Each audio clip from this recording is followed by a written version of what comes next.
Well, thanks for that kind introduction, Demir, and welcome everybody. Hello. This is my first webinar, so please go easy on me.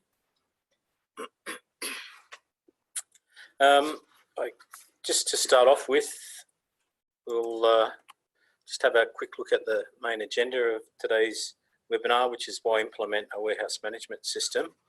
And I guess first of all that I'd like to just highlight that logistics efficiency has never been more relevant in this current environment. Some businesses are going absolutely gangbusters, while others are really struggling in this current environment. For example, we have two of our customers, our largest style customers, and between them, they share 85% of the toilet tissue market. So their business has never been busier, and we're doing a lot to support those guys at the moment. Whereas other businesses, we have customers in the retail apparel space, for example, and yeah, they are really struggling. They're doing it tough. However, the logistics challenge remains the same for both environments, whether you're really busy or whether you're struggling to keep the business afloat. If you're delivering product to your customers, you need to address that challenge. So yeah, when your volumes are high, you have to have greater efficiencies in your operation, and when your volumes are low, you really have to keep a tight rein on the costs. I guess that goes without saying, but that's the challenge in today's environment. So the focus today will be more on a philosophical approach to why you should perhaps look at implementing a warehouse management system in your business. And what we'll be doing in later opportunities, webinars and direct calls, is more detailed technical explanations of the warehouse management system solutions. Okay, so the simple question that I've posed to the group today is why implement a warehouse management system? And it's really, really simple. To save you money in your operation. Really, that's the only reason you would look at implementing a warehouse management system. So I know that's probably a bit obvious, and I apologise for that, but I'll attempt to get past that and give you an understanding as to how these things are achieved. So the real question is, how does a warehouse management system save you money? And the simple answer again is via process improvement.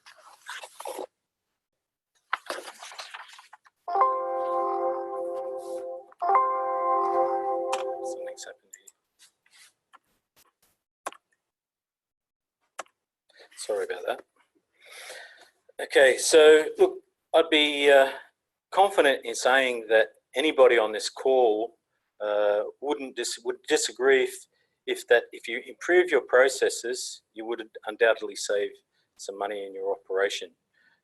For example, if you could increase your output or double your output by keeping your resources as they are, and just by adjusting some processes, get some improved productivity, you would undoubtedly get a benefit to the bottom line. A good example is this, and it's a simple one, is the picking operation. If you have a current pick rate, assuming you measure your pick rates, a lot of companies don't, and that's something we'll talk about later. If you're currently achieving something like 50 to 60 picks per man hour, and you could increase that by improving the way that the pickers access the pick face and the information flow is better, and you can improve that pick rate from 60 hits per man hour up to 70 or 80, you're currently finding that you're getting a lot more productivity, you need less staff, or you're able to have a greater reach to the market by processing more orders for your business, which is what it's all about. So the real question is how does implementing a warehouse management system improve your processes? Now, I'd like to if you could bear with me here a bit.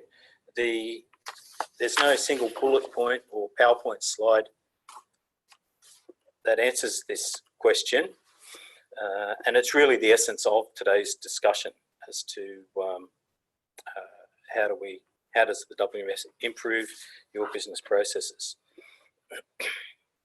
Now, I'd like to give you a bit of an example of a project we did for Schweppes. They're now called Asahi, and we implemented a voice picking solution for this particular customer across all their distribution centres. Now, the business case was done on improvements in the picking process by implementing voice. And to implement that project, what we had to do was take on board most of the warehouse management functionality into the voice picking solution. And when we did that, we found that there was opportunities throughout the entire process to not only deliver the original return on investment for the voice, but once we found out that the real issue with improving the picking process was to have real-time replenishment, so that your pick face always had the right stock levels and you could fulfill your orders. We found that delivered a better or a greater return on the initial investment for the voice project by just improving that simple process alone. And there was a lot of other flow-on factors from that as well. But let's just look at the purpose of a warehouse. And the purpose of a warehouse is to act as a buffer between you and your market.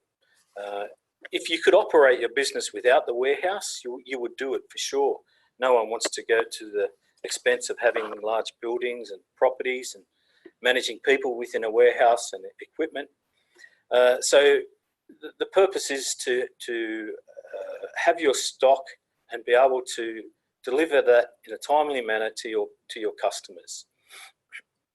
And that's, I guess, the challenge of sales and operational planning.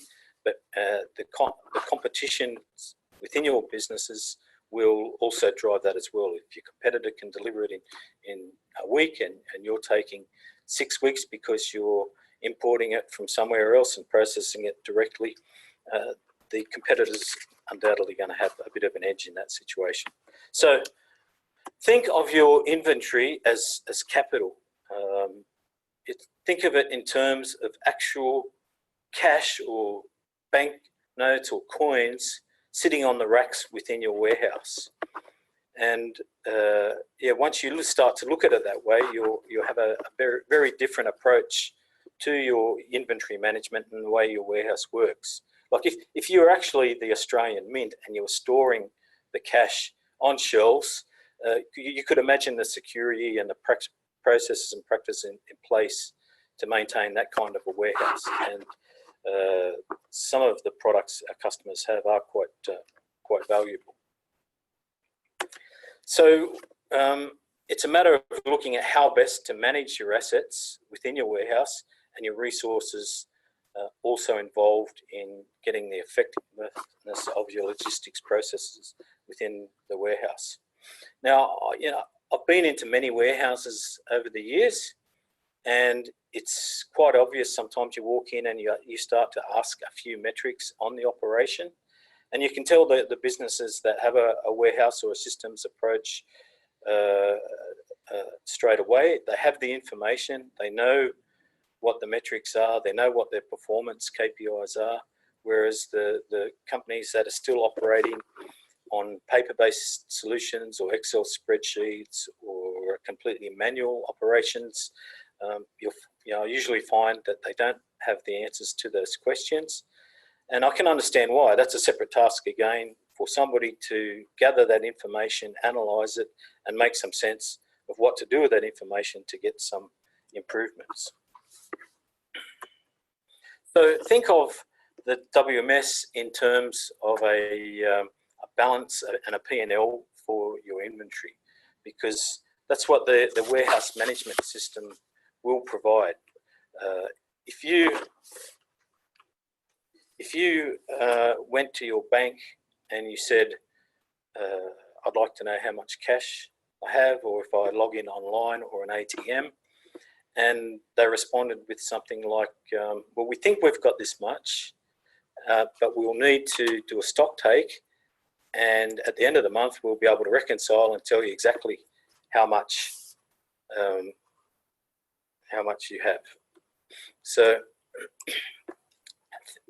you need to know where your cash is in real time.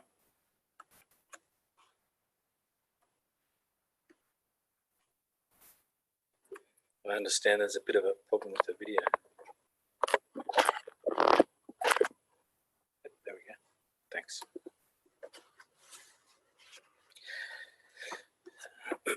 So like with your cash, you want to know what your deposits are, what your savings are, what your withdrawals are, and it's the same with the warehouse, how much you've received, how much you've stored, how much you've withdrawn or sent to the customers, what are your fees, what are your charges, all those kinds of information that you would normally associate with having a bank account, you would like to have with your warehouse operations as well. So treat your warehouse like a bank account in regards to tracking the movements in and out, and who's touching the product, and where's it going, and when is it moving. So having said that, saying treat your inventory like cash, inventory accuracy is therefore paramount to this concept. So a lot of companies will have some kind of business system in terms of maybe an MYOB, or at the higher end an SAP, and commonly referred to as an ERP system. And the inventory within an accounting system or an ERP system doesn't necessarily reflect the truth in regards to the actual stock. It might say you have so many pallets of a particular SKU, and I'll give you a little bit of an example. We had a customer that was in the coffee importing and distribution business, and they had a simple operation. It was block stacking, and it was a manual solution. The stock was registered within their accounting system. It told them they had X amount of pallets of each kind of coffee. That being a block stack operation, when pallets were picked or moved around the warehouse, it was done by the operator's thought process only. And over a period of time, we found there was a number of pallets that got buried in the block stack, and suddenly these pallets were out of their use-by date and therefore totally useless. So the ERP says, yep, we have some stock, but in essence, you don't really have it. What's important is the physical inventory in the warehouse right here, right now. Can I fulfill these orders? Can I meet the customer's requirements in getting the goods to the market? Everything else is theoretical. So what is exactly a warehouse management system then? And there are a few traps that people fall into, thinking that a warehouse management system is just a software package. I can download something off the internet, I can put it on a bit of a PC or a server or in the cloud, and there I go. I can start scanning things, and I have a warehouse management system.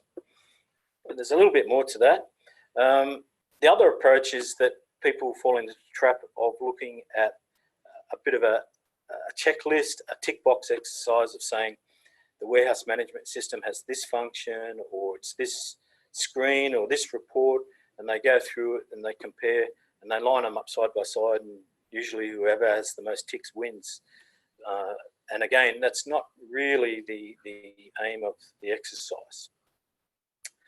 Also, and no disrespect to my IT colleagues, they're an important part of the process of implementing a warehouse management system, but to treat a WMS project like an IT project can also be very dangerous.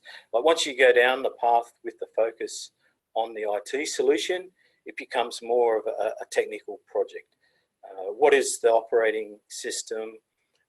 What is the method of hosting the solution, what kind of screens, all these kinds of technical questions come into play.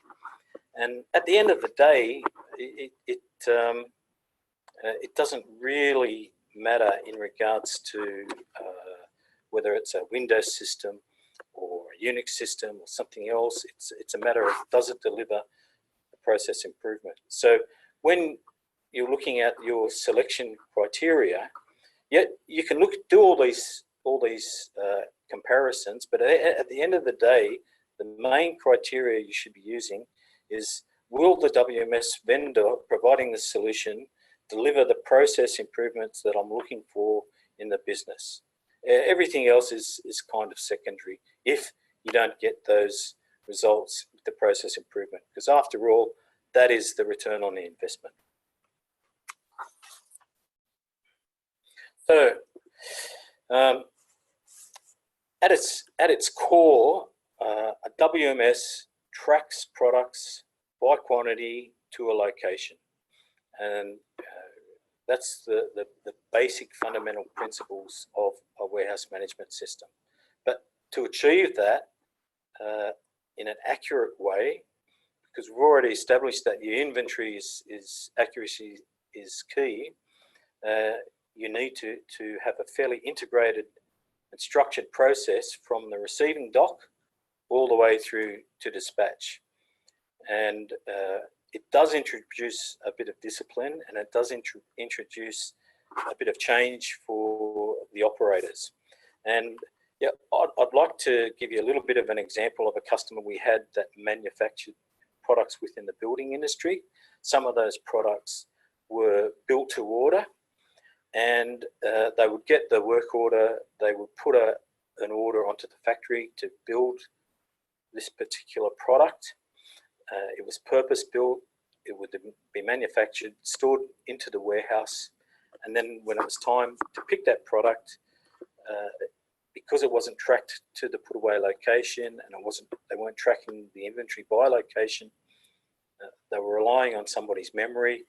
They couldn't find the product, and to fulfill the order, they would just simply manufacture another product.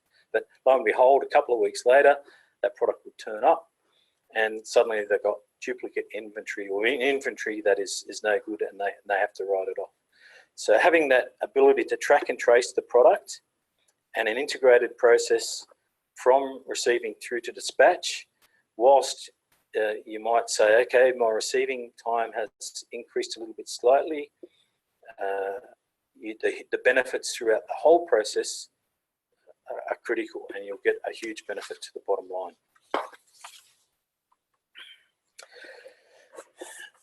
Like with your cash investments, you want to know where it is, where it's invested, who's handling it, how much it's earning, and are there any fees and charges being attached to that? And that's a little bit similar with the warehouse and the warehouse management system. In the warehouse, it equates to task efforts and staff performance. So for every task, there is a time that it will take to do your receiving or your put away or your picking. And you may not be tracking this at the moment. So in regards to looking at the time it's actually taking, I guess you're just looking at the staff and how much did they get out that particular day, and hope it all goes well the next day. So the information that the WMS provides is across the entire operation. So from the receiving point of view, we're tracking operators, we're tracking product movements. Every time a product is touched by an operator, it's time-stamped. We know what's happening within the entire operation. So what that does is reduces the reliance on any given or particular operator. So they have this concept of not being, I guess, needed, or the system is being driven by the operator. It's the other way around now. The system is driving the operator. And it's the old adage that if you can't measure it, you can't improve it. You're just taking a guess on where you may be looking at improvements. But if you're capturing the data, you now have the means to say, where can I make some improvement in my operation? Without customers, the warehouse becomes redundant, and what you need to do is make sure that your service levels are paramount, particularly in the world of e-commerce. A lot of the only differentiating factors between particular businesses is their service level to their customer.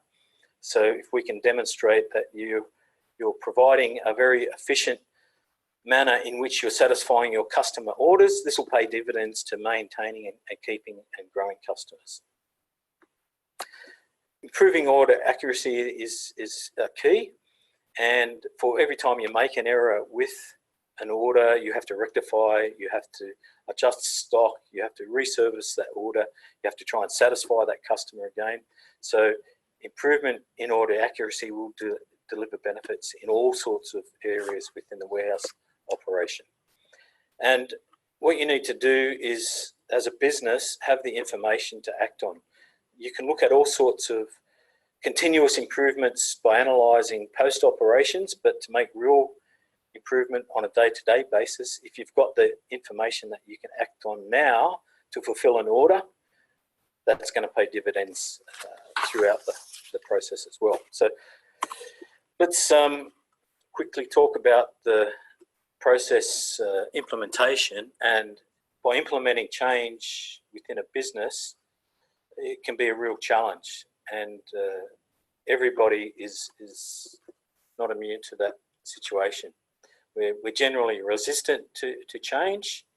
It takes us out of our comfort zone. We're used to going out on a day-to-day and doing what we've done yesterday.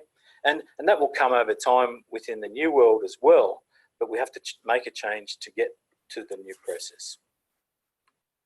So people can be threatened when you start to look at introducing change within the business. And when you look at system-driven processes, you're now taking the ownership from the operator to some extent to make decisions. Where will I put a pallet? Which order will I process next? Which receiving goods will I process? A lot of these decision-making have been taken out of the operator's hands, and it allows the business to pull in people as needed, and if there's change in the staff, the training is very, very much simplified, and the focus is now on following the bouncing ball in the systemised process. So it's important we introduce operators at the coalface to come along the journey on the implementation process, and really this is the key to any successful project.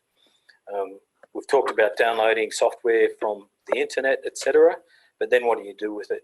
It's really recognising, going through that operation and looking where the process improvement can be made, and taking the staff on the journey to make sure the project is a huge success.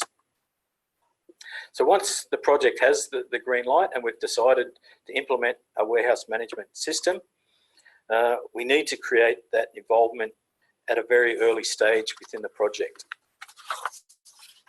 And this can be done by a number of ways, and identifying some key users and giving them some accountability will make sure that there are some leading by examples within the business when you do go live with the system, and they can become the trainers, they can become the initial go-to people for help, and even get them involved in maybe selecting the hardware that you'll end up using with the warehouse management system, looking at the different form factors. Obviously there'll be budgetary constraints, but having some involvement at the early stage helps with the operators. The other big point I'd like to suggest, and I've seen it in so many implementations, is not to get hung up too much on functionality gaps. When you start to look at a gap analysis with the current operation versus what the functionality is on the warehouse management system, and things you think you must have, I would suggest that in a lot of the cases, you don't know what you don't know. Implement the system at its, I guess, vanilla stage, if you like, And for every potential gap within the solution, you'll find in 99% of the circumstances there are operational workarounds. So then it will become a situation of looking at the business case for those operational workarounds to say, should I stay with an operational workaround, or should I look at customizing the solution? So we've covered quite a wide range of topics, and I'm just starting to sum up a little bit here in that we've talked about the inventory and treating it like cash and knowing where it is, and then also the importance of the efficiencies involved with the processes you have, and if you can save time, it's obvious you will save money. Servicing the customers is paramount to any business, and without customers, you don't have a business, full stop. Having that information within the business to allow you to act on improvements is going to be a key in helping you deliver that process improvement. And as I mentioned, having it on, I guess, bits and pieces, Excel spreadsheets, paper-based systems, a little bit in the ERP, etc., is a task within itself to pull that information together. So having it on a single platform will deliver those information that you need to make decisions to improve the business. So we pose the simple question, why implement a warehouse management system? And the real answer is to enable process improvement, which I guess in itself sounds fairly obvious. And once you implement a systems-driven process, it becomes a vehicle for change, but it also provides discipline that perhaps wasn't in your business previously. And it also provides that information that'll help you take your business to the next level and ultimately improve your bottom line. So that's the conclusion of the implementation. I've noticed we've got quite a few questions that have come in. We've had a good response to this, so thank you very much for attending. And I'll try and go through as many questions as we can. And if we can't address all the questions today, I'll promise that we will get back to you at some time via email or a call, but your question will go answered at some stage. So I notice here we've got, I guess everybody gets to this question, but we've got a question here from Brian that says, how much does a warehouse system cost to implement? And yes, there is a cost, but I'd really like to look at these exercises in terms of return on investment. And there's another question I noticed down here as well, that what is the usual return on investment? So answering both those questions, you should be able to realise a return on investment between 6 to 9 months, maybe stretching out to 12 months. But our experience has been usually 6 to 9 months return on investment. And I don't want to dodge the question on how much does it cost. And there are very different levels of warehouse implementations, tier 1, tier 2, tier 3s, etc. And the simple way I'll try to answer it is that we have solutions that, if you say, is it in the hundreds, or is it in the thousands, or is it in the hundreds of thousands? We have solutions within the thousands of implementing a full solution, including the costs. And as I said, the focus is on the return on investment. You take the investment will take cost out of your business. I'm getting a bit of a wrap up here, so I'll try and get through to one or two more questions. How long does it take to implement a warehouse management system? Usually, you should allow between 3 to 6 months. Again, implementing software, you can do within a few weeks. Download it, get some hardware operating, do whatever. It's the change management, it's the business, aligning the processes, making sure you have the ownership throughout the entire project, and the physical infrastructure aligned in regards to your labeling and your warehouse layout. So it's not just the vendor supplying the WMS. There is quite a few tasks for the business implementing the solution as well. So we'll look at one more question. What is the selection criteria for a WMS provider? I have touched on that, and I've tried to highlight that the whole, in my way of thinking, that at the end of the day, you make this investment, there's no reason other than to save money within your operation. So it's who is going to deliver the benefits of the process improvement. I know that's I guess a complex answer in thinking that you need to quantify that somehow, but ultimately you just don't want something to lie on your server that's not going to add any value to your operation. So the focus has been on process improvement, and I'll leave you with that thought, and we'll wrap it up there. We'll follow up with emails and other webinar events in the future. And like Damir said, if there are any other topics you would like Dexion to cover, please share that on the Q&A tab. So thank you very much for attending and making it not too painful for me. Thank you. Bye.